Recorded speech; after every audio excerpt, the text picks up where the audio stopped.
우리 큰아이가 초등학교 6학년인데 우리 큰아이 잠자는 모습을 보면 내가 잠이 안 와. 그래서 시원찮은 한국 여성보다 착실한 외국 여성이 오히려 더 낫겠다. 그 두 명 중에 한 명을 거절을 한 거예요. 거절을.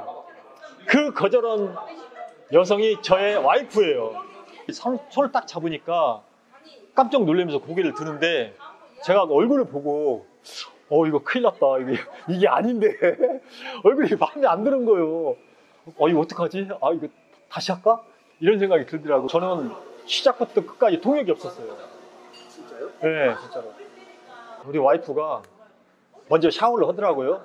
샤워를 하고 샤워 다 끝나고 나서 그냥 이불 푹 뒤집어 쓰고 자는 거예요. 이불을 싹 걷어버렸어요. 신랑 무시하는 거고. 그래서 국제결혼을 계획하시는 분이 있다면 빨리 서두르는 게 좋아요. 젊었을 때 가는 게 좋아요.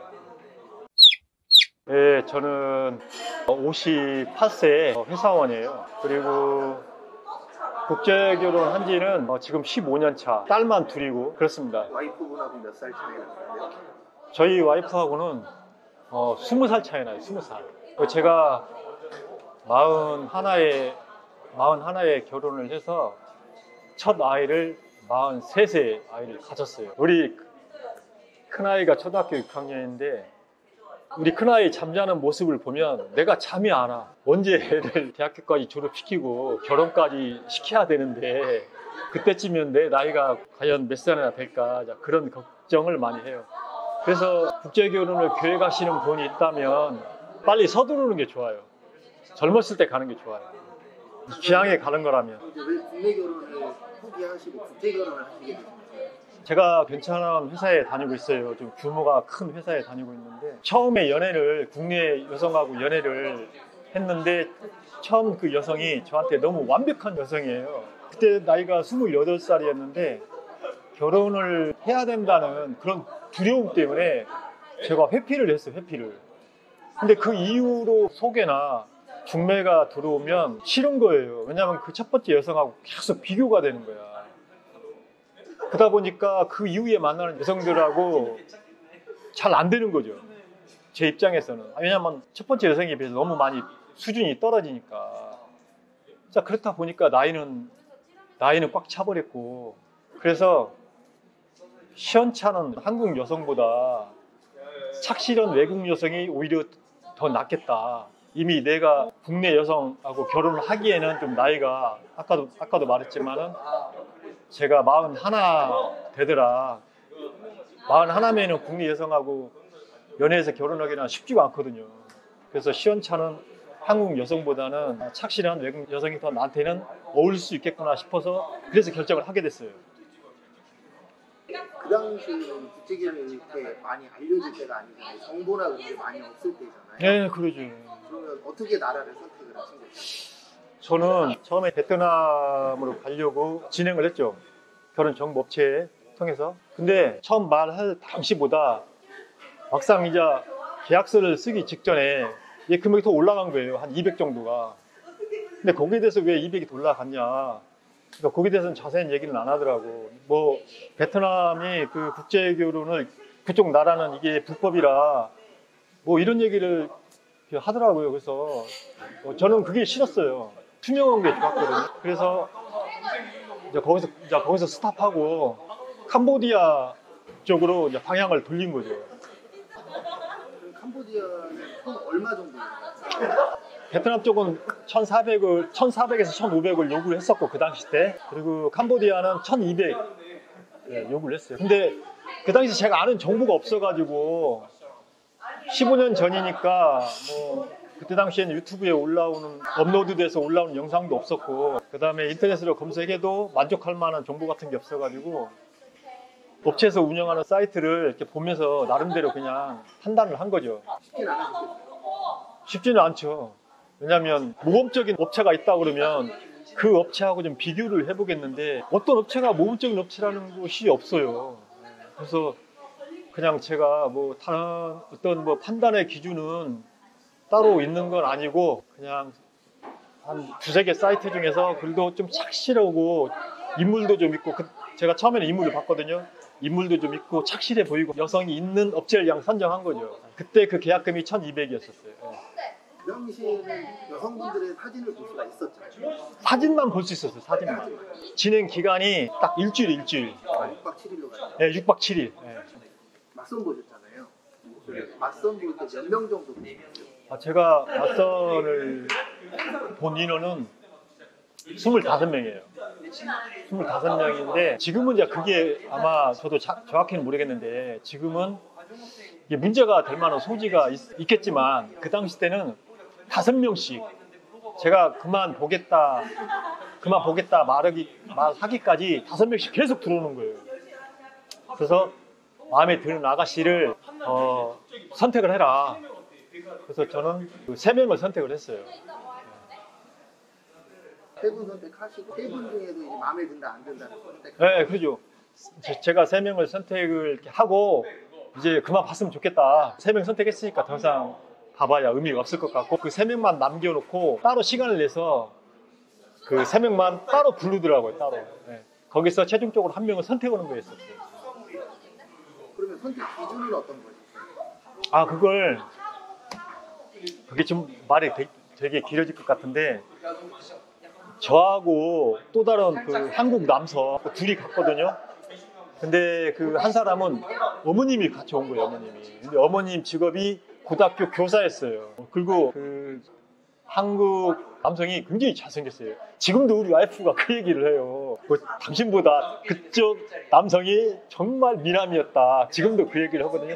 저는 그거 인정을 해요. 이 남성도 여성을 선택했을 거 아니에요. 근데 이 남성은 2명을 선택을 한 거예요.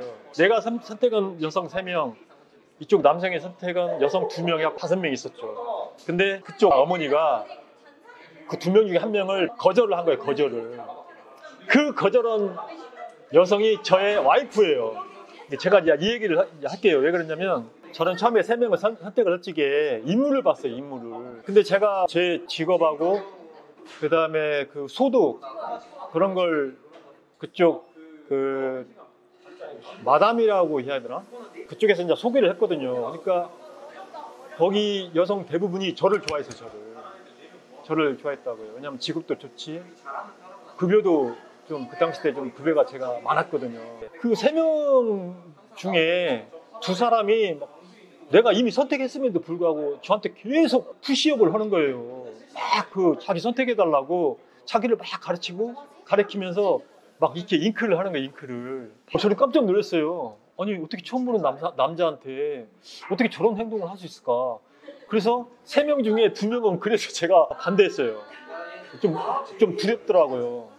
저는 제가 그 캄보디아는 여성 자체가 순진하다 생각했는데 그렇게 저한테 막 강하게 푸시하니까 오히려 겁이 나더라고요. 그래서 2명 싣고 1명은 그 농촌에 있는 여성인데 초등학교도 안 나왔어요.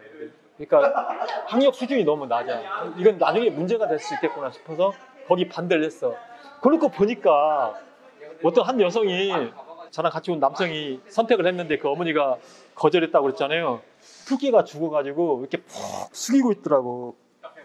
이 고개를 푹 숙이고 2손을 배꼽에다가 올려놓고 펴고 있더라고 이러고. 근데 그때 그 모습이 너무 좋았던 거예요. 저는 굉장히 순진해 보인다. 이제 내가 나이도 있고 그래서 인물을 봐서는 안 되겠다.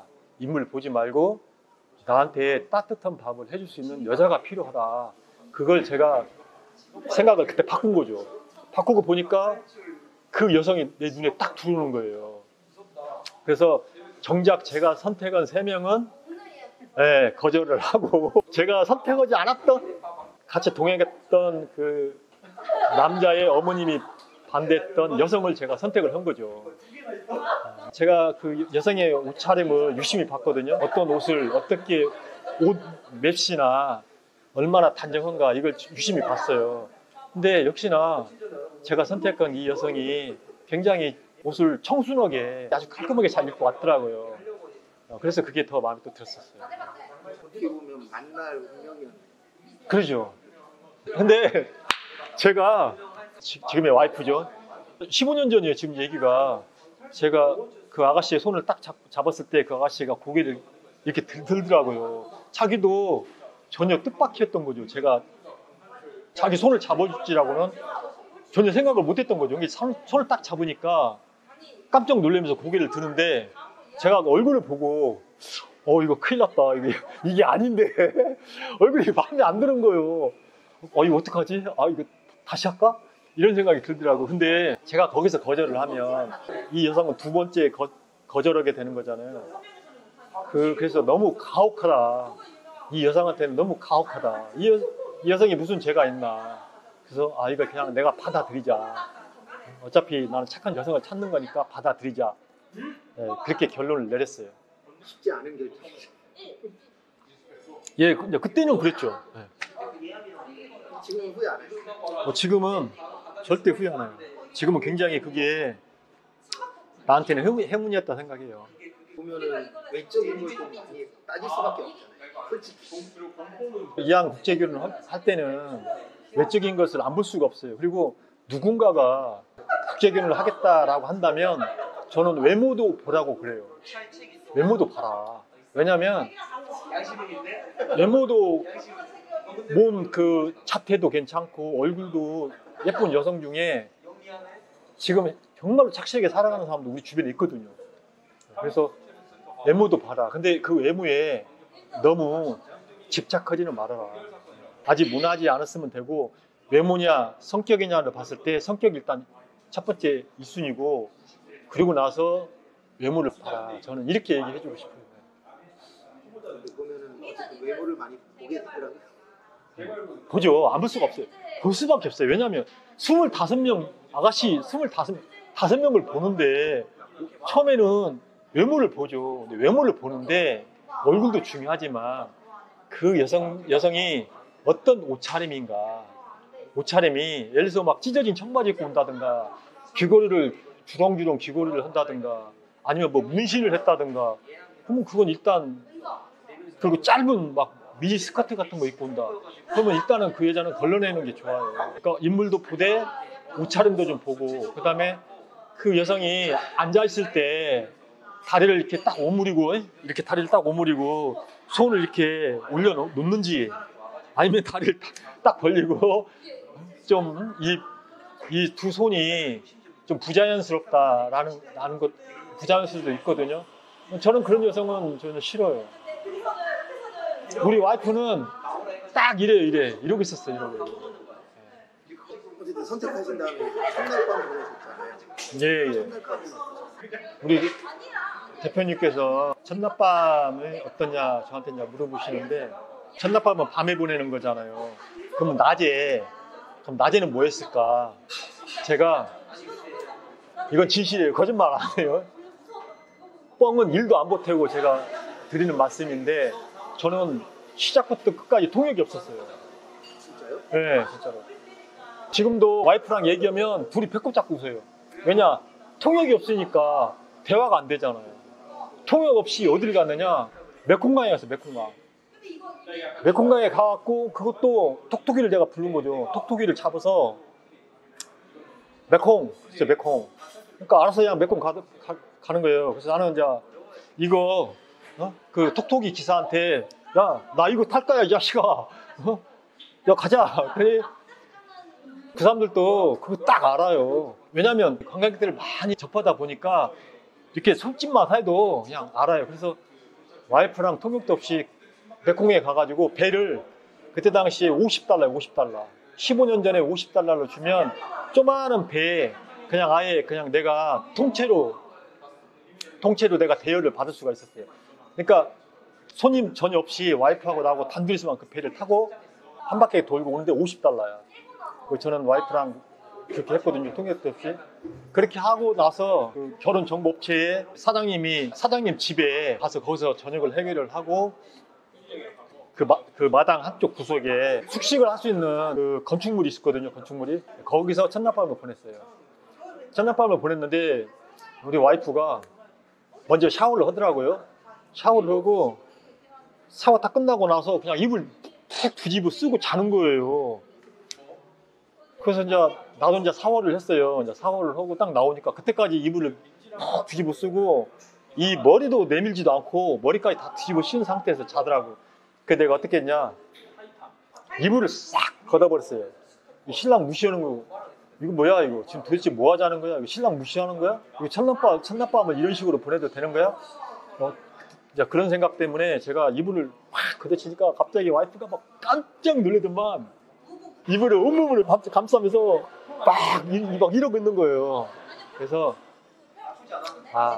그냥 첫날밤은 그냥 이렇게 보내자. 왜냐면 입을 꽉 이렇게 껴안고 이러고 있는데 뭐 어떡하겠어요. 그냥 저는 뜬 눈으로 안 샜어요.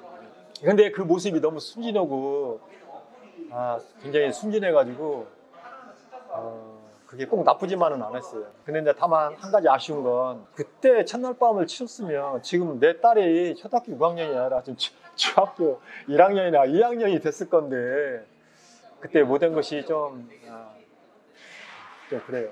그러면 계속 통역 없이 다닌 거예요? 네, 저는 제가 처갓집에 갈 때도 통역 없이 그냥 갔어요. 대화는 어떻게 하셨어요? 대만은 제가 기본적인 그쪽 나라 언어에 대해서 미리 결혼 정보업체하고 계약을 딱 하면 계약하자마자 바로 가는 게 아니잖아요.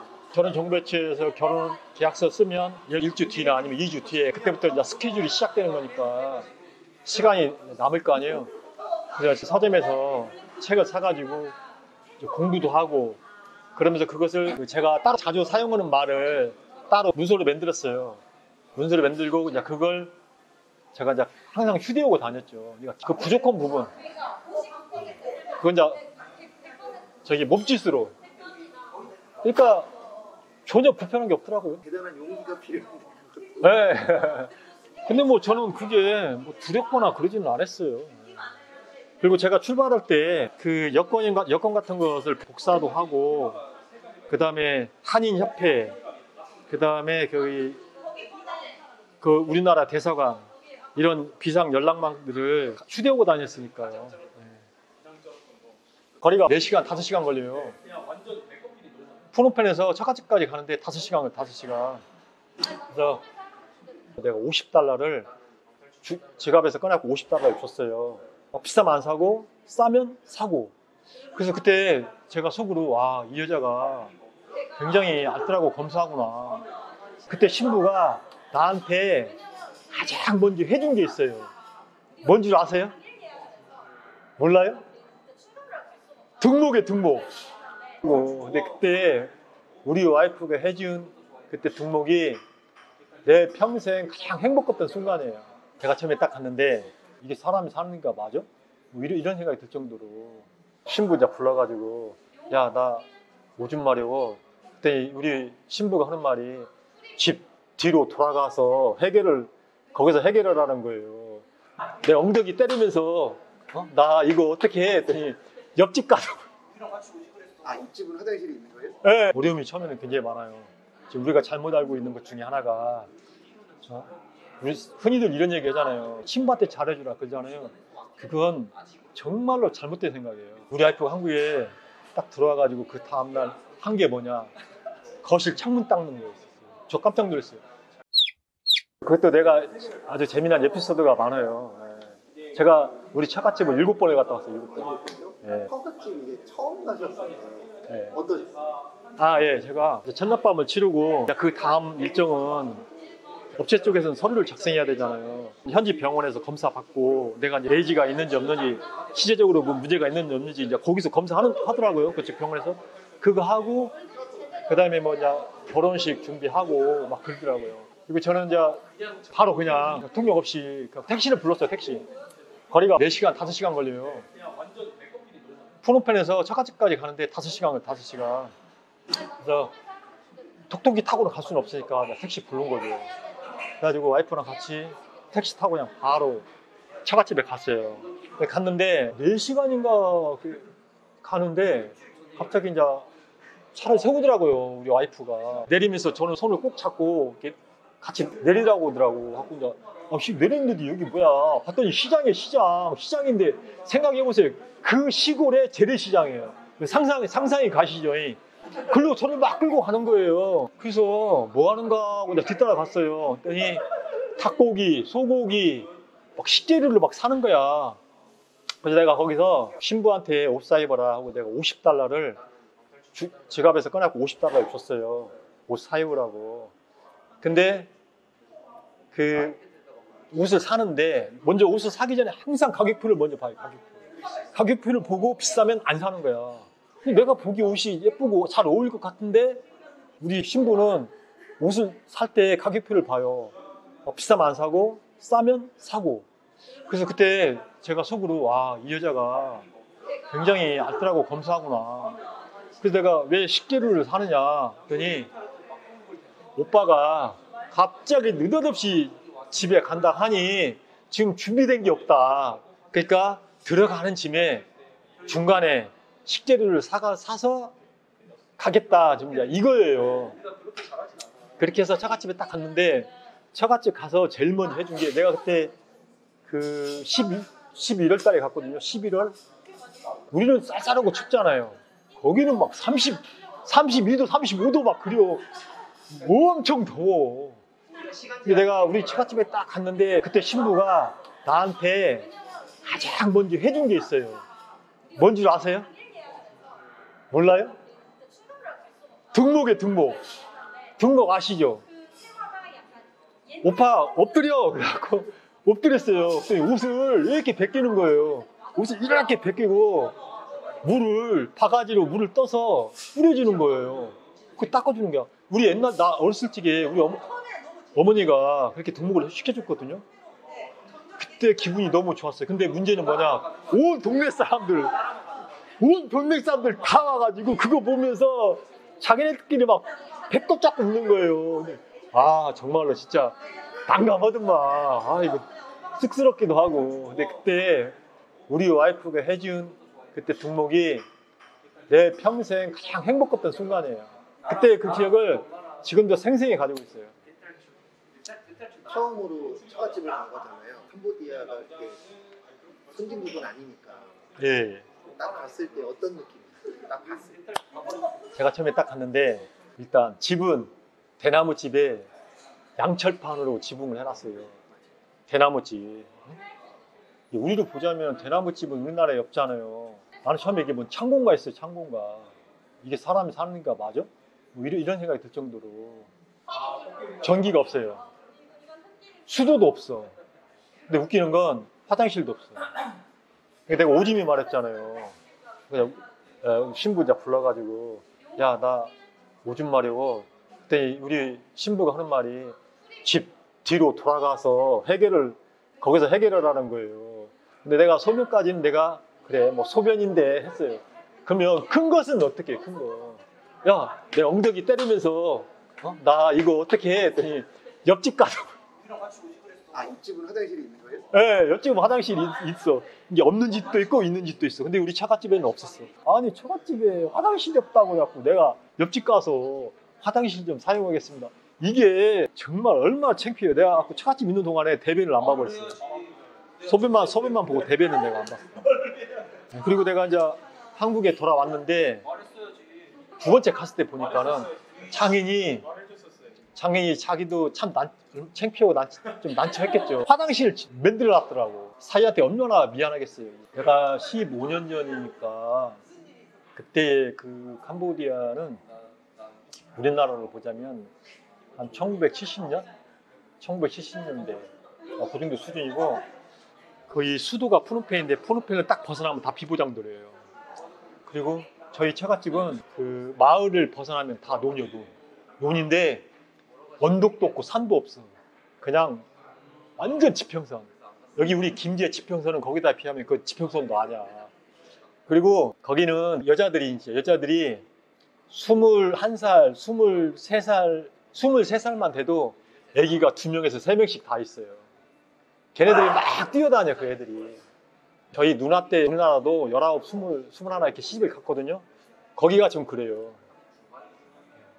그리고 제가 이렇게 이제 처갓집에서 이제 이렇게 주변을 이렇게 돌아다니다 보면은 여자들끼리 모여가지고 이 평상 같은 데에서 자기네들끼리 놀거든요.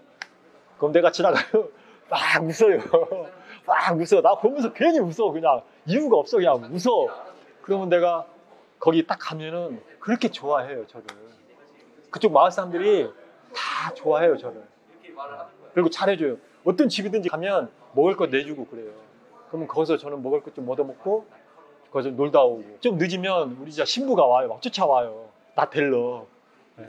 막 끌고 가, 막 끌고 가. 질투하는 것인지 내가 거기 신부 그쪽 마을의 여성들하고 이렇게 노는 거에 대해서 뭐 질투하는 것인지 어쩐 것인지 모르겠는데 무조건 그냥 끌고 가 그냥. 네, 그 마을에서는 첫 번째 한국 신랑이에요? 네, 제가 첫 번째. 국제 결혼한 사람은 없어요. 저 혼자밖에. 그래서 제가 와이프한테 야, 그 당시에 너는 어떤 느낌을 받았냐. 내가 처음에 니네 집에 갔을 때 너는 나에 대해서 어떤 느낌을 받았냐. 그 창인 장모님은 나한테 뭐라고 얘기를 하대. 궁금해서 내가 물어보거든요. 물어봤더니 피부는 하얗고 멸치처럼 완전히 쫙 말라가지고 나는 오빠 있잖아. 오빠가 에이즈 걸린 사람인 줄 알았어. 막 그렇게 얘기하는 거예요.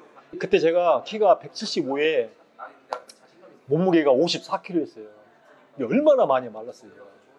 그냥 지금도 이렇게 많이 말랐는데 지금은 살찐 거예요.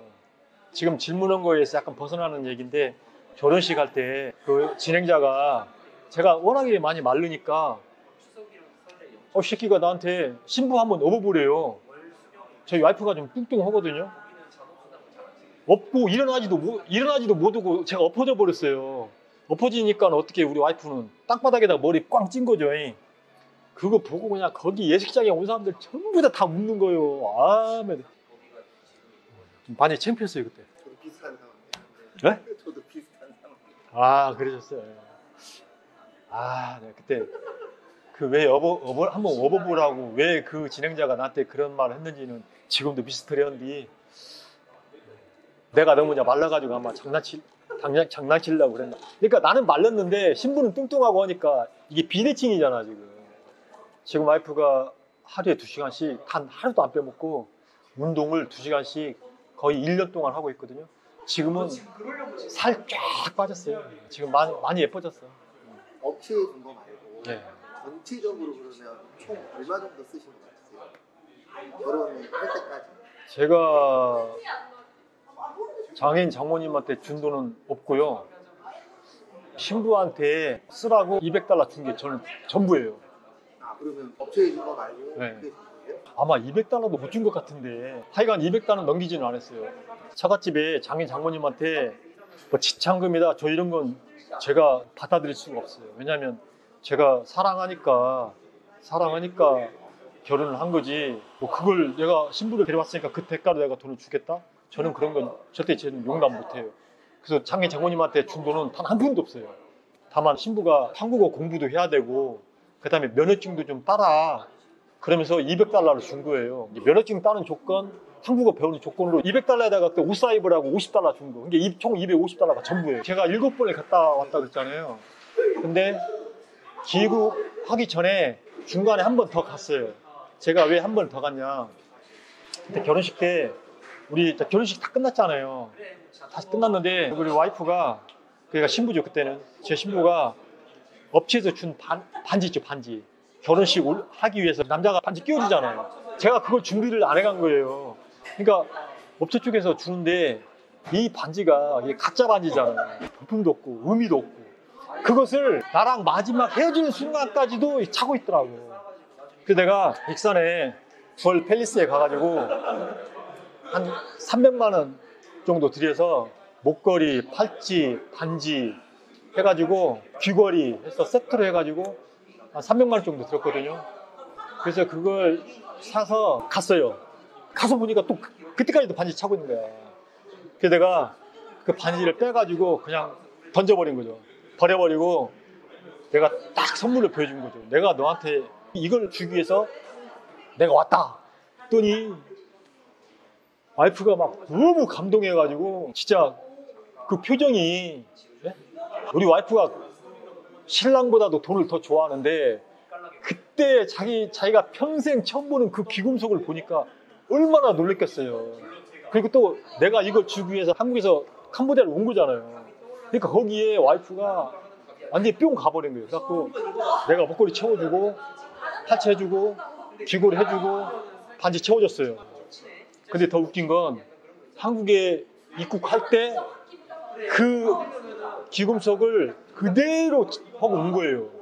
한국으로 입국하셨잖아요. 네. 지금 이제 15년 차 그런 거잖아요. 한국에서 살면서 좀 어려웠었던 점 있어요? 신부가 오늘 입국 오는 날짜예요. 저는 하루 전날 미리 갔어요. 미리 이제 가서 모텔에서 하룻밤 자고 좀 일찍 나간 거죠. 지금 이제 비행기는 캄보디아 출발한 비행기 이미 도착했어요.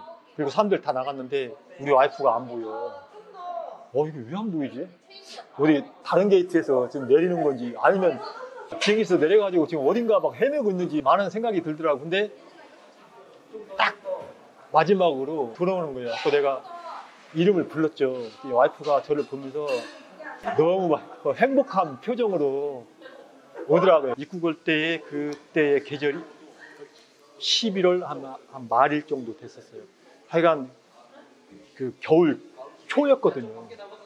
우리 신부가 나를 보고 굉장히 표정이 좋더라고요. 추우니까 막 그래서 파카를 사서 공항에 가서 기다리고 있었거든요. 파카를 딱 먼저 입혀줬어요. 내가 그렇게 입국했어요. 그래가지고 이제 한국에 이제 제가 사는 이제 여기 집으로 왔는데, 오빠 나는 뭐 호텔에 온 줄 알았어요. 대나무 집에 살다가 아파트 14층 아파트에 거기 이제 내가 오빠 집이야 그랬더니 자기는 뭔 호텔에 온 줄 알았다고. 처음 왔으니까 이제. 네. 그리고 가장 먼저 데리고 간 데가 여기 부안에 채석강이 있어요. 채석강을 데리고 갔는데 막 떨더라고. 떨어. 채석강을 잠깐 구경하고 거기에 이제 해산물 조개구이하고 연어회 했는데 회는 아예 안 먹더라고. 조개구이만 먹고. 근데 나중에 물어보니까 너 왜 회 안 먹었냐 했더니 그쪽 나라는 항상 1년 내내 더우니까 쉽게 부패해버리는 거예요. 그래서 고기를 구운 고기만 먹고 안 구운 고기는 안 먹는데. 근데 지금은 나보다 회를 더 잘 먹어요. 한국 들어오신 다음에 뭐 문화적이나 뭐 나이차나 그런 어려움이 있으셨어요? 어려움이 처음에는 굉장히 많아요.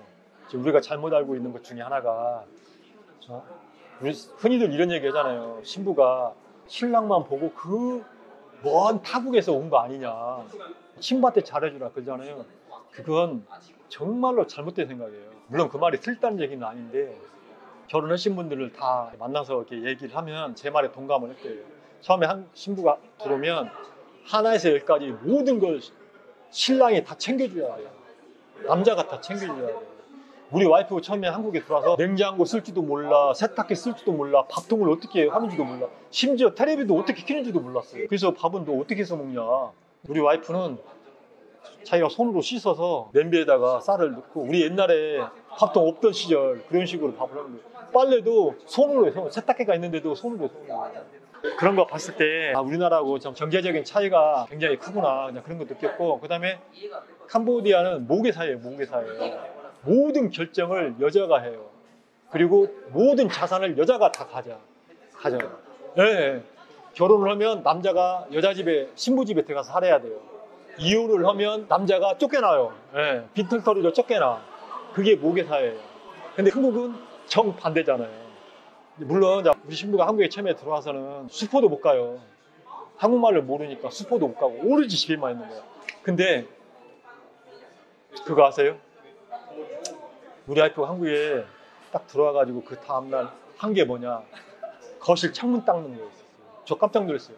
제가 회사 끝나고 딱 오니까 그 커다란 거실 창문을 식탁 의자 위에 올라가갖고 닦고 있더라고. 그래서 내가, 야, 유리 깨끗한데 뭐로 닦냐 했더니 자기는 이렇게 큰 유리는 처음 본다는 거예요. 네. 그러니까 닦는 재미가 있는 거야. 집안이 자기 말로는 호텔에 온 것 같다 그래가지고 사실은 좋은 집이 아니거든요. 우리 와이프 입장에서 보면 좋은 집이지만 우리 한국 사람들 입장에서 보면 좋은 집이 아니거든요. 그런 기억은 좀 있어요.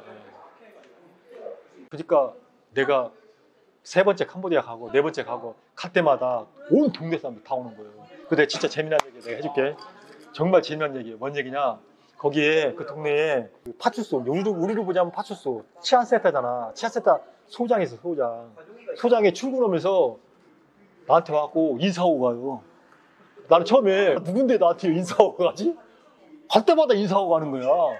나중에 알고 보니까 자기 딸 한국 남자 소개시켜달라고. 속셈은 그거였어. 그 자기 딸 데리고 나한테 왔더라고. 와가지고 딸이 진짜 예쁘더라고. 예쁘고 살림할 여자 같지는 않아. 캄보디아 사람들은 얼굴이 좀 이렇게 좀 약간 까만데 얘는 하얘. 그러니까 내 속으로는 얘는 한국에 가갖고는 살림할 여자가 아니다. 근데 자기 딸 소개시켜주면서 한국 남자 막 해달라고 막 그러려고 나한테 출근할 때마다 가면서 막 인사하고 내가 어디 간다 그러면 자기 차 가지고 와. 놀러 가자고 하고 어디로 갔나 했더니 카지노하고 나이트 댄스 그다음에 백화점 그 동네에서 근데 백화점 좀 이제 한참 멀리 가야 돼. 한 1시간 정도 가면 거기 있어요. 베트남하고 경계 지역에 그런 기억도 있어. 가실 때마다 거기 아가씨들이 네. 많이 이야기하실 것 같아요. 한국 남자 소개달라고. 그러죠. 근데 이제 저는 이제 와이프가 그거 되게 싫어해요. 왜냐면 와이프도 이제 여기 한국에 와서 보니까 다문화센터에서 교육 받았던 여성들 대부분이 다 집을 나간 여자들이라 그런 것 때문에 와이프도 좀 싫어하더라고요. 그래서 소개시켜달라고 그런 여자들 그렇게 자기 아빠한테 그렇게 연락이 오나 봐. 한 마리로 중매 좀 서주라 뭐 이런 식으로. 아빠는 우리 와이프한테 전화를 하죠. 야 누구 소개 좀 시켜줘라 그러면 와이프가 단칼에 잘라버려요. 안 돼 아빠. 여자 마음을 어떻게 알아? 속마음을. 응? 잘못되면 어떻게 하려고 그래. 그러니까 우리 와이프가 정신이 제대로 똑바른 가치관을 가지고 있는 여자지. 왜 그러냐면 뭐 처음에야 잘 살아보겠다고 왔다가 또 변할 수가 있어요. 그런 여자를 몇 명 봤어요. 정말로 착실한 여자였어 처음에. 그래서 와이프랑 같이 놀러도 가고 그랬거든요. 결국은 국적 취득하기 전에 집 나가버리고 국적 취득은 이후에 집 나간 여자도 있고 근데 애가 다 있어. 근데도 나가더라고. 근데 그쪽 신랑들을 보면은 조금 뭐라고 할까 조금 부족하지 않나. 그러니까 열심히 노력함에도 불구하고 조금 수익이 좀 부족하거나 아니면 수익은 좀 되는데 와이프에 대해서 좀 관심을 갖고 좀 자기가 좀 핸들링을 잘 하면 괜찮을 것 같은데 또 그게 못해서 나가는 데가 있고 아니면은 신랑도 괜찮은 것 같은데 중간에 우리 와이프가 페이스북을 하길래 이렇게 봤더니 보니까 뭐야 집 나간 여자야 하고 내가 와이프한테 야 이거 집 나간 여자잖아. 대화방에 참석한 여자 중에 몇 명은 집 나갔어. 그래서 이 여자 집 나갔는데 그랬더니 와이프가 바로 차단해버리더라고. 그래서 내가 야 왜 차단해? 나 궁금한데 야 이거 잡아야지 궁금하잖아 했더니 오빠 이런 여자들 나빠 나 이거 싫어 차단해버리더라고. 지금은 페이스북 아예 자체를 안 해요. 해도 그런 여자하고는 아예 안 만나. 대화도 안 해. 결혼 그러면 요즘도 제일 말이 많이 나오는 게 매매홀이라는 이야기. 예. 그거에 대한 지금. 근데 우리가 그게 내매혼이다라고 말하는 건 그건 좀 부정확하다. 그거 좀 잘못된 표현이다라고 나는 얘기해요. 왜냐하면 항공료도 들어가잖아요. 비행기표. 그 다음에 예식장에서 결혼을 진행해야 되잖아요. 서류도 만들어야 되잖아요. 병원 가서 검사도 맡아야 되고 처갓집에 가서 기본적인 예물도 해줘야 될 거 아니에요. 이걸 결혼정보업체에서 모든 걸 다 진행을 한단 말이에요. 그럼 거기에 대해서 드는 경비는 당연히 내가 지출을 해야 되죠. 근데 그 지출은 돈 때문에 매매혼이다. 그건 잘못된 표현이라고 생각해요.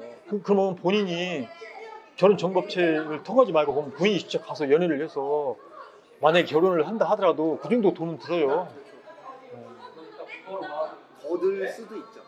더 들어요. 왜냐하면 연애 기간이 필요하니까. 대신 제대로 된 신부를 만나기 하겠죠. 확률이 올라가는 거지. 이제 착실한 신부를 만날 확률이 좀 올라가긴 하겠지. 돈은 더 많이 들고 기간은 더 길어지고. 그러니까 돈으로 여자를 사온다는 말은 좀 부정확한 표현이다. 저는 그렇게 생각을 해요. 만약에 이게 매매혼이다 그러면 결혼정보업체에다가 지불하는 돈 외에 처갓집에다가 돈을 주고 강제로 데리고 온다. 이게 처갓집에서 결혼을 원치 않았음에도 불구하고 돈으로 매수를 한다. 그럼 매매운이죠. 근데 우리나라 그 한국 남성들이 그렇게 합니까? 그렇게 안 하잖아요. 그 당시 때 15년 전에 1200만 원도 그 돈도 많다고 하는 마당에 그 당시 때는 여자가 뭐 적게는 뭐 한 뭐 열댓 명, 많게는 뭐 누구는 30명 이자까지도 왔다는 사람도 있고. 그러니까 이게 업체마다 다 틀려요. 그것은 여자를 몇 명을 소개시켜 줄 거냐. 그 다음에 또 한국 남성이 좀 피곤한 스타일이 좀 있어요. 한국 남성 중에 피곤한 스타일. 진짜 자기 주제를 알아야 되는데 내가 딱 봐도 별 볼 일도 없어. 이거 한국 여자가 보면 별로 호감도 없어. 그 캄보디아나 베트남에 가갖고 무슨 뭐 연예인 찾아 지금? 그런 남자들이 가면 정말 피곤해지는 거예요. 나는 예쁜 여성을 고르는 것은 뭐 당연하다고 봐요. 심리적으로.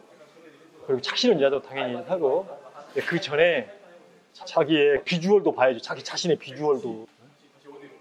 저는 제 비주얼을 잘 알기 때문에 거기에 맞게. 그렇지만 제가 그 당시 때는 제가 절대 빠지는 스펙은 아니었다. 근데 그 얘기를 내가 하지 말라는 이유는 사실 돈이 중요한 건 아니에요. 제가 살아보니까 우리 신부도 그래요. 우리 와이프도 돈은 중요하지 않다. 돈은 없으면 없는 대로 맞춰서 살면 되는데 당신 나 사랑하냐 지금도 그런 얘기를 해요. 나는 당신만 보면서 살아. 그렇게 얘기하거든요. 우리 와이프도 저만 보고 살아요. 돈은 절대 중요하지 않다. 근데 돈이 너무 없어도 이게 모양새가 좀 빠져요.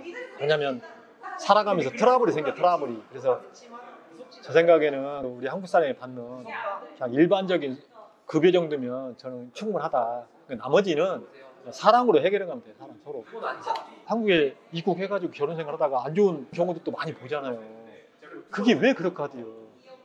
굉장히 큰 꿈을 안고 한국에 왔는데 와서 막상 생활해 보니까 이것도 안 되고 저것도 안 되고 막 그러는 거야. 그래서 요즘에는 일단 어디 사냐, 아파트냐, 빌라냐, 내가 아는 동네냐, 요즘에 저걸 많이 물어보는데요. 어떤 거요? 서울에서 얼마나 버냐. 아, 그것도 많이 바뀐 거야, 변한 거야. 근데 변할 수밖에 없는 게 이제 많이 결혼을 했기 때문에. 그렇지. 이제 서울에서 몇몇 멀수록 안 좋다라는 거를 이제 어느 정도 서울이나 부산은 알잖아요. 그 거기에서 이제 얼마나 떨어져 있냐 그런 걸 물어본다. 그러니까 지금 현재 한국에 들어와서 결혼 생활하는 여성분들이 굉장히 많잖아요. 이제는 그쪽도 우리의 소식을 아는 거야. 그러니까 좀 어느 정도 좀 매칭이 좀 돼야 돼. 어쨌든 지금 확실한 건 연령대는 계속 줄어들고 있어요. 그리고 제가 원래 처갓집에다 차를 사주기로 했어요. 차를. 근데 내가 그 처갓집에 그때 두 번째 갔었을 때 우리 와이프 내가 뭐 결혼 예물을 해주기 위해서 두 번째 갔다고 그랬잖아요. 제가 처음에 갔을 때 막 비가 내리는데 막 비가 새는 거예요. 비가 새니까 장모님이 전기도 없어, 수도도 없어, 화장실도 없는 데다가 비 오면 막 비도 새고. 근데 이건 차를 사줄 게 아니라 집을 지어줘야 되겠구나. 그래서 제가 처갓집에다 2층짜리 집을 지어줬어요. 근데 우리나라 돈으로 거의 한 7천 가까이 들었거든요. 15년 전에 우리나라 돈으로 7천이면 거기다 곱하기 5를 하면 3억 5천짜리 집을 짓는 거예요. 근데 2층짜리 집이 그 동네에서 우리 집만 딱 있는 거야. 근데 내가 그 사진을 우리 와이프 친구들한테 야, 내가 우리 처갓집에다 내가 집 지어줬어. 봐봐, 집이 엄청 커요. 집 진짜 커요. 집 지었어. 그러면 이거 어떻게 지어줬냐고 막 엄청 부러워하잖아요. 우리 와이프는 겁나게 싫어요. 왜 이런 거 자꾸 자랑하냐고. 오히려 좋아하지 않으세요? 좋아하죠. 좋아하는데 그걸 자랑하는 거에 대해서 신랑이 자랑하는 게 대해서 싫어해. 그래갖고 그 사진만 있으면 다 지워버려요. 그러면 지금까지 처갓집에 뭐 해주신 건데? 지금 2층짜리 집을 지어준 거 하나 하고 그 다음에 5,000평 땅을 사준 거 하고 그 다음에 그 장인하고 첫째 처남하고 둘째 처남 오토바이 한 대씩을 사줬어요. 그 새 걸로. 그게 나는 오토바이 싸주다 했더니 이게 싼 게 아니더만요. 와, 나 난 뭐 한 돈 100만 원이면 살 줄 알았더니 250만 원? 와, 비싸더라고. 근데 어떻게 사준다고 했으니까 약속은 지켜야 되잖아요. 그거 해주고, 그 다음에 내가 아까 집을 지어줬다고 그랬잖아요. 우리 처갓집에 전기가 없어요. 그래서 제가 집을 2층짜리 집을 지어주고 전기 배선을 제가 싹 해줬어요. 내가. 근데 그 전기 배선에 들어간 콘센트나 뭐 전기선이나 아니면 배관, 그 다음에 고정시켜주는 거, 거기에 쓰이는 공구. 근데 공구를 써야 되는데 공구를 써가지고 벽을 뚫어야 될 거 아니에요. 전기가 없어. 발전기까지를 한국에서 몽땅 사다가 캄보디아로 보내버렸어요. 항공 택배로 보냈어요. 그게 몇 상자인 줄 알아요? 13상자예요. 13상자. 택배비만 얼마 나왔냐? 택배비만 250만 원 나왔어요. 근데 문제는 뭐냐? 13개 상자가 도착하니까 그쪽 나라에서 택배를 안 줘. 왜 안 주냐 했더니 당신들 이거 여기서 대팔기 위해서 이렇게 몽땅 가져온 거다. 이렇게 생각하더라고. 그게 아니다. 내가 처갓집에 딱 일주일 동안 머무는데 일주일 동안에는 이런 거 재료를 사다가 이걸 해주기에는 시간이 없어서 내가 한국에서 미리 재료를 사다가 미리 보낸 거다. 그랬더니 그때 주더라고. 그래서 지금 그 사진랑은 다 있어요. 내가 그래서 보여주지는 못하는데 하여간 전기를 싹 해줬어요. 그러면 전기가 나와야 되잖아요. 거기 시골에 전봇대가 없어. 근데 전기가 어디서 나오냐고. 그래서 해준 게 태양광이에요. 태양광. 제가 태양광까지 싹 해줬어요. 그리고 발전기 보내줬다고 했잖아요. 비 오거나 날씨가 흐리면 태양광에서 발전을 못 해주면 발전기 돌려라. 그걸 컨트롤 박스로 해가지고 버튼 누르면은 각 방마다 불이 켜지게끔 버튼 하나씩 다 만들어줬어요. 그리고 진짜 재밌는 얘기예요. 뭔 얘기냐면 제가 혼자 하기에는 2층인데 혼자 못 하잖아요. 차남들이랑 같이 한 거예요. 전기가 내가 처음에 그 대나무집일 때는 전기가 미친년 머리카락처럼 막 이렇게 돼 있더라고. 네? 네. 그래서 거기도 경운기 같은 거 그런 거에서 이렇게 뛰어와가지고 이렇게 돌려서 잠깐 쓰는 그런 전기예요. 한 개나 두 개인가 밝혀주기 위해서. 근데 제가 이제 그걸 각도를 딱딱 맞춰가지고 해줬거든요. 그 사진이 저한테 있어요. 그렇게 해주고 왔어. 근데 와이프가 나한테 갑자기 막 화를 내요. 당신 왜 전기 해줬어? 그래요. 왜? 뭔 일 있어? 했더니 당신 전기 해주니까 아빠가 자기 아들한테 야 전기 좀 끌어와. 그러면 야 너희들은 전기를 미친년 머리카락처럼 끌고 와. 사위는 봐봐 어떻게 했는가. 이만큼도 안 틀리게 수평 딱딱 맞춰가면서 했는데 너희들은 뭐야. 그래서 맨날 뭐라고 한다는 거야. 아까 내가 속으로 이거 전기도 많은데도 못 해주겠구나. 천장에 선풍기 돌아가는 거 천장에도 다 해주고 다 진짜 잘해놨어요. 그 동네에서는 가장 제일 좋은 집이겠네요. 가장 좋은 집이죠. 그럼 적응하는데 어떤 부분이 가장 어려워하시나요? 우리 와이프가 적응하는데 가장 힘들었던 부분은 외로움이에요. 그리고 신랑은 회사에 나가잖아요. 그럼 신부가 혼자 남잖아. 아기도 없잖아요. 아기도 없고. 저는 신부가 한국에 들어왔을 때부터 어머니는 따로 살고 저는 저 나름대로 따로 살고 또 거리도 좀 많이 떨어져 있고. 그러니까 제가 회사 가면 와이프는 혼자 있는 거예요. 그러니까 외롭고 아는 친구도 없고 그리고 뭐 먹고 싶어도 물건을 못 사잖아요. 일단. 그리고 아까도 얘기했지만 합동 사용법도 모르고 테레비 킬지도 모르고 그러니까 그냥 얼마나 외로웠겠어요. 그게 아마 좀 힘들지 않았을까. 그리고 아까도 얘기했지만 캄보디아는 모계 사회인데 모계 사회면 여자가 굉장히 주장이 강하거든요. 근데 이제 한국으로 시집 왔으니까는 신랑 말에 전적으로 따라오는 입장이죠. 자기가 할 수 있는 거 아무것도 없거든. 그래서 중요한 것은 착한 여자냐 착한 여자가 아니냐 하는 것은 아까도 얘기했지만 결혼하기 전에 내가 어떤 기준을 가지고 신부를 선택할 것인가, 그리고 신부를 선택했는데 그 이후에 어떤 행동을 하는지 봐야 되고, 그 다음에 또 한국에 들어와서 신부가 한국에서 어떻게 생활하고 있는지를 잘 한번 유심히 볼 필요가 있어요. 저희 와이프는 딱 오자마자 청소부터 하는 걸 보면 이 여자는 진짜 결혼하기 위해서 온 여자구나 라는 걸 제가 확신을 샀죠. 그때. 그럼 그 외로움이나 일이나 그런 부분을 어떻게 해결을 하세요? 제가 휴가를 내서 토요일날이나 일요일날, 토요일날 일요일날 쉬잖아요. 우리는 주 5일 근무니까 그러면 무조건 놀러 가는 거예요. 평일에도 제가 회사 끝나면은 일단 데리고 나가요. 데리고 나가서 외식 시켜주고, 그 다음에 주말에는 여행 가고, 그리고 중간중간에 휴가를 내서 좀 놀러 가고. 제가 다 돌아다녀 봤어요. 제주도도 가고, 그 다음에 강원도에 정선에 고시동도 가고, 동해안도 가고. 그래서 아마 우리 신부는 처음에 이렇게 외로웠는데 나중에는 징글징글하게 같이 여행 다녔기 때문에 외롭다기보다는 너무 여행을 자주 가니까 힘들지 않았을까. 하여간 행복했어요, 우리 와이프는. 근데 이제 뭐 향수병 이런 것도 걸린다고 하잖아요. 네, 그렇죠. 캄보디아 가고 싶다는 얘기는 안 하시는 거예요? 저한테 그런 얘기는 안 했는데, 제가 이제 우리 와이프 표정을 보면 알죠. 저한테 캄보디아 가고 싶다 이런 얘기는 안 하더라고요. 그러니까 우리 와이프는 처음에서 끝까지 결혼을 하기 위해서 온 여자예요. 나한테는 캄보디아 가겠다 이런 얘기는 단 한 번도 없었는데, 캄보디아로 통화하는 어플을 깔았어요.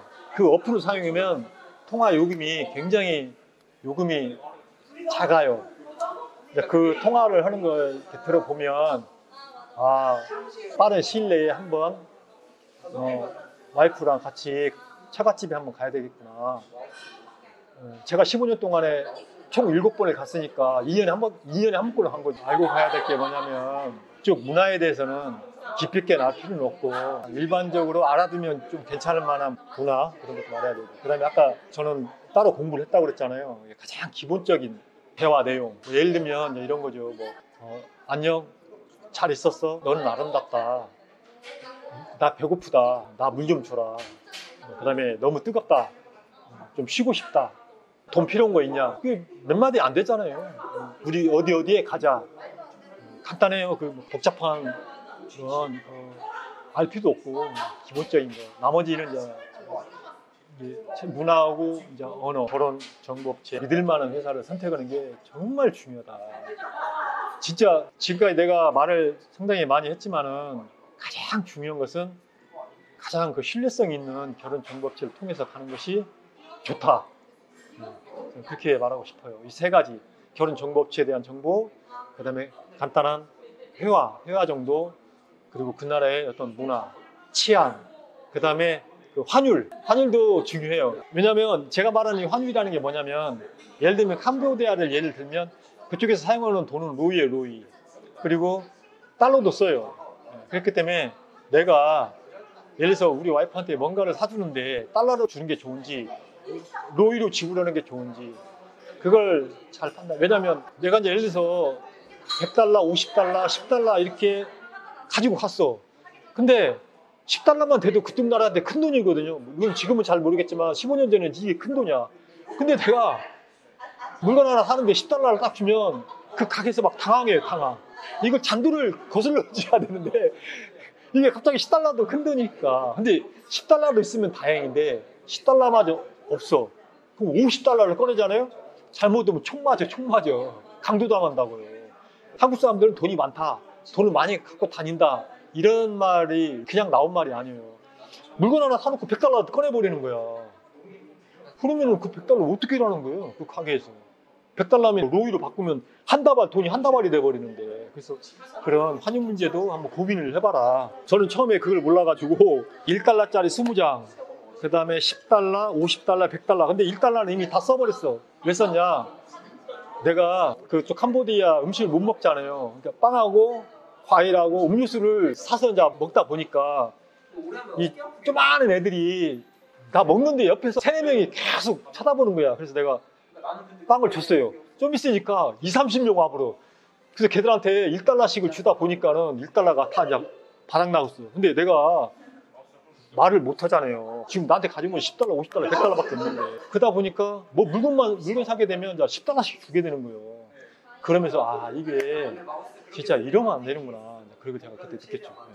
언어 문제는 어떻게 해결해요? 답변을 드리기 전에 저녁 때 잠잘 때 와이프가 저 안마도 해주거든요. 깃밥도 봐주고 흰머리도 이렇게 뽑아줘요. 진짜 안마도 해주고 그래요. 자면서 야 나 여기 간지러워 그러면 막 긁어주기도 하고 있단 말이에요. 팔뚝도 깎아주고. 근데 와이프는 제가 같이 이렇게 걸어가면 항상 저랑 같이 나가려고 그래요. 그리고 같이 걸어가면 와이프가 굉장히 행복하는 모습을 제가 이게 느껴요. 근데 우리가 이렇게 되기까지는 그냥 온 게 아니에요. 와이프도 집 나간다는 얘기도 많이 했고, 그 다음에 저것도 맞싸움도 많이 하고, 저도 막 진짜 되게 화날 때도 있었고 그랬는데, 중요한 건 그거예요. 자, 우리가 처음에 한국에 신부가 오면 혼자 좀 시간을 좀 줘야 돼. 그냥 막 예쁘다고 막 계속 말 시키고 저거 막 안아주고 이러면 안 돼. 혼자 편안한 좀 시간을 좀 줘야 되고. 그 다음에 두 번째는 뭐냐면, 이건 진짜 제일 중요한 게 뭐냐. 신부가 봤을 때 우리 신랑을 신뢰해. 우리 신랑은 내가 믿어도 되는 사람이라고 하는 걸 확실하게 심어줘야 돼요. 확실하게. 그게 필요해요. 그러면 일단 마음의 진정이 됐죠. 그 다음에 신랑에 대해서 완전한 믿음이 생겼잖아요. 그러면은 그때부터는 자기 마음을 열어요, 여자도. 그러니까 우리 예비 신랑 되시는 분들도 이 영상을 보면 신부한테 내가 무엇을 해줘야 되겠다, 그걸 라기보다도 신부가 현재 어려워하고 있는 게 뭔가라는 걸 알아요. 신부의 마음이 현재 어떤 상태인지도 모르고 그냥 잘해준다고 무턱대고 잘해준다고 그래서 되는 게 아니에요. 그리고 우리가 막 옷도 사줘, 막 음식도 사줘, 그 다음에 차갓집에 돈도 보내줘, 이런 것들은 결코 바람직한 게 아니에요. 왜냐하면 돈이라는 것은 사랑을 잠시 붙들어 놓을 수는 있어요. 그렇지만 영원히 머물게 할 수는 없어. 그러니까 영원히 머물게 하려면 진짜 내 진심으로 우러나온 마음에서 우리 신부를 사랑해야 되고, 또 신부가 힘들어할 때 내가 좀 믿음직스럽게 좀 행동을 해야 되는 거고. 근데 약속한 건 또 반드시 지키고. 약속해놓고 자꾸 안 지키면은 그냥 신랑이 무슨 말을 하든 그냥 안 믿어버려요. 근데 제가 한 말은 되도록이면 지키거든요. 이게 약속을 지키면 지금부터는 내가 내 마음대로 내 신부를 내가 리딩을 할 수가 있어요. 내가 금슬이 빵빵 쳐요. 그럼 신부는 꼬박 추고. 왜? 신랑이 한 말은 내가 지키거든. 그리고 언어 문제는 전혀 걱정하지 마세요. 진짜 부부지간에는 언어가 필요가 없어요. 그냥 사랑한다? 그러면 그냥 안아주면 돼요. 그리고 신부가 어디가 아프다, 표정이 좀 어둡고 아프면은 좀 그래요. 그러면 그냥 병원 데리고 가면 돼요. 하면 되는 것이고, 그 다음에 언어는 타문화센터 되도록이면은 한국에 신부가 들어오면은 한 일주일 정도는 집에 있게끔 하고, 하루나 한 이틀 정도 지나면 신랑이 말을 안 해도 먼저 말을 꺼내요. 그러니까 너무 조급해 하지 말고 그냥 기다리다 보면 신부가 알아서 말을 걸어와요. 그러면 잘 대응해주고, 일주일 정도 지난다 싶으면은 타문화센터 가고, 그리고 여행도 좀 자주 가고, 외식보다도 여행이 더 중요해요. 항상 같이 다니면서 뭐 해주고, 그렇게 하면 좀 크게 어려움은 없을 거다. 지금은 이제 결혼도 중요하지만 들어온 다음에 어떻게 하느냐가 제일 중요해요. 그렇죠. 지금 그게 굉장히 중요한 거예요. 그리고 여러분들 이거 진짜 꼭 아셔야 돼요. 뭘 아셔야 되냐면, 그 신부들이 표현을 안 해요. 안 하는데 비교를 해요. 다른 남자하고. 자기 마음속으로. 당신은 누구보다 뭐 못났잖아. 누구보다 돈을 못 벌어오잖아. 당신은 다른 사람보다 술 많이 먹잖아. 이런 얘기를 신랑한테 직접적으로 얘기는 안 하지만 그 마음은 가슴속에 가지고 있어요. 그렇기 때문에 이걸 어떻게 극복을 해야 되느냐 하는 것은, 아까도 얘기했지만은, 난 너 사랑한다. 내가 다른 사람에 비해서 내가 가진 건 없지만 난 당신 진짜 사랑한다. 그리고 술을 먹을 때, 회사 생활하면 술을 안 먹을 수가 없어요. 좀 먹다 보면 좀 늦게 먹잖아요. 그러면 늦게 먹더라도 집에 들어와서는 절대 주사 부리지 말아요. 저는 아무리 많이 먹어서 떡이 돼도 집에 딱 들어오면은 마님 늦게 들어와서 죄송합니다 하고 그냥 바로 꾹 자요. 그럼 와이프는 발로 뻥 차버려요. 저쪽 가서 자라고 발로 뻥 차. 그러면 발에 차면 차는 대로 거기서 그냥 자는 거예요. 거기서 왜 나를 발로 차고 밀어내냐, 당신이 뭐 잘난 게 있냐, 당신 집은 뭐 가진 게 뭐 있냐, 이런 식으로 얘기하면 선을 넘는 거예요. 그러니까 그런 상황에 가려면 술을 끊든가, 술을 못 끊을 것 같으면은 집에 들어와서는 절대 주사 부리지 말아라.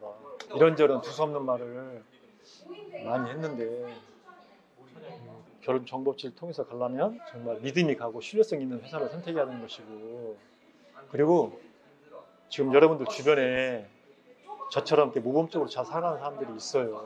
그러면 그 신부를 통해서 여자를 소개받는 것이 가장 확실해요. 대신 소개를 받더라도 결혼 진행이나 서류 절차는 결론적으로는 결혼 정보업체 통해서 진행할 수밖에 없어요. 다만 모범적으로 행복하게 살아가는 신부를 통해서 여자만 소개를 받고 그 진행은 결혼 정보업체한테 의뢰해서 진행하는 것도 괜찮은 방법이다. 저는 그렇게 생각하고, 그 다음에 여자가 먼저 나한테 사랑을 고백할 거다라는 걸 기대하지 마세요. 여러분이 어차피 결혼을 해야겠다라고 결심을 샀다면 좀 과감하게 좀 행동할 필요도 있어요.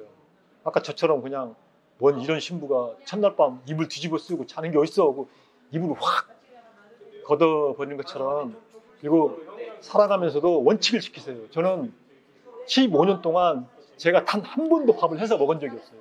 이건 제가 정말로 자신 있게 얘기했어요. 15년 동안 우리 와이프는 직접 요리를 해서 저를 단 한 끼도 굶긴 적은 없어요. 근데 우리 와이프도 그러죠. 아까 제가 모계사회라고 그랬잖아요. 당신은 손이 없어 발이 없어. 왜 밥을 못 먹어? 우리 아빠는 요리를 해서 엄마한테 주는데 왜 당신은 요리해서 나 안 줘? 갖고 제가 그랬어요. 야, 여긴 한국이야. 나는 한국 사람이야. 내가 요리해서 내가 먹을 것 같으면 내가 당신한테 왜 결혼을 해? 밥 요리해서 주기 싫으면 하지 마. 밥을 요리해서 주려면 두 번 다시 나한테 그런 얘기 하지 마. 나는 그게 내 원칙이야. 대신 내가 밖에 나와서 돈 벌어오고 집안에 무슨 아무리 힘든 일이 있어도 내가 와서 다 해결하려니까 당신 여자로서 할 일을 해. 제가 그게 원칙이거든요. 지금도 저는 밥을 안 해요. 근데 첫 아이 갖기 전에는 청소도 안 했어요.